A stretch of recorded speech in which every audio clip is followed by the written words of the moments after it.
আজকের এই দিনটি বাংলাদেশের গণতন্ত্রের ইতিহাসে অবশ্যই আরেকটি যুগান্তকারী মাইলফলক। দীর্ঘ ১.৫ দশকেরও বেশি সময় ধরে ফ্যাসিবাদ বিরোধী আন্দোলনে হাজার হাজার মানুষ গুম অপহরণের শিকার হয়েছিলেন। বছরের পর বছর ঘরবাড়ি ছাড়া হয়েছিলেন। শুধুমাত্র জুলাই আগস্ট অভ্যুত্থানেই শহীদ হয়েছিলেন হাজারো ছাত্র জনতা, নারী ও শিশু।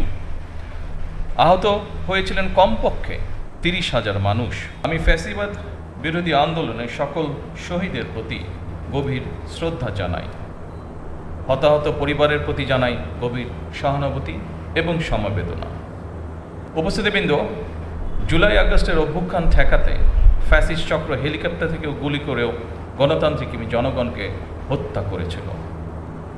পরাজিত, পতিত, বিতাড়িত ফ্যাসিস্টদের এমন নৃশংসতা, এমন বর্বরতা সভ্য জগতে বিরল। ফ্যাসিবাদী শাসনামলে গুম, খুন, অপহরণকে স্বাভাবিক নিয়মে পরিণত করে ফেলা হয়েছিল। দীর্ঘ ১.৫ দশকের বেশি সময় ধরে চলা এই নৃশংসতা শুধুমাত্র স্বাধীনতা পরবর্তী তৎকালীন সরকারের ৩.৫ বছরের দুঃশাসনের সঙ্গেই তুলনা চলে। আজকের ঐতিহাসিক জুলাই গণ অভ্যুত্থান স্মৃতি জাদুঘর ভবিষ্যতের প্রজন্মের সামনে তাদের পূর্বসূরিদের সাহসী ইতিহাস যেমন তুলে ধরবে, অপরদিকে তাদের সামনে উন্মোচিত হবে বিতাড়িত ফ্যাসিস্টদের মুখোশ। স্মৃতি জাদুঘর আমাদের জনগণের সংগ্রাম, আত্মত্যাগ, বেদনা, সাহস ও গণতান্ত্রিক আকাঙ্ক্ষাকে জাতীয় স্মৃতিতে স্থায়ীভাবে ধারণ করার এক ঐতিহাসিক উদ্যোগ। আমি আশা করি এই জাদুঘর শুধুমাত্র ২০২৪ সালের নৃশংস ঘটনার স্মারক হবে না। এই জাদুঘর বাংলাদেশের মানুষের সামগ্রিক গণতান্ত্রিক অভিযাত্রার সঙ্গে জুলাই গণ অভ্যুত্থানের সম্পর্ক তুলে ধরবে। শুধুমাত্র জুলাই গণ অভ্যুত্থানই নয়, এখানে বাংলাদেশের প্রতি গণতান্ত্রিক আন্দোলন সংগ্রামের ইতিহাসও সংরক্ষিত থাকা জরুরি। বিতাড়িত ফ্যাসিবাদী চক্র কখনোই দেশে গণতান্ত্রিক শাসনকে মেনে নিতে পারে নাই।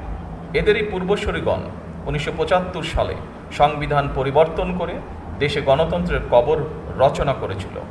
পরবর্তীতে বাংলাদেশের স্বাধীনতা ঘোষক শহীদ প্রেসিডেন্ট জিয়াউর রহমান রাষ্ট্র পরিচালনার দায়িত্বে এসে দেশে পুনরায় বহুদলীয় গণতন্ত্র পুনঃপ্রতিষ্ঠিত করেছিলেন।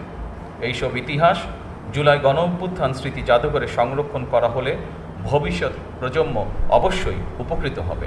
আমি আশা করি এই জাদুঘরে জুলাই আগস্টের রক্তক্ষয়ী গণ অভ্যুত্থানের শহীদদের পরিচয় ও জীবন কথা, আহতদের সাক্ষ্য, গণ অভ্যুত্থানে অংশগ্রহণকারী বীর ছাত্র জনতার প্রত্যক্ষ অভিজ্ঞতা, আলোকচিত্র, ভিডিও চিত্র, সংবাদ প্রতিবেদন, পোস্টার, দাওয়াল লিখন, গ্রাফিতি, কার্টুন, কবিতা, গান, নাটক, চিত্রকর্ম, ব্যক্তিগত স্মারক এবং ডিজিটাল উপাদান ও সংরক্ষিত থাকবে।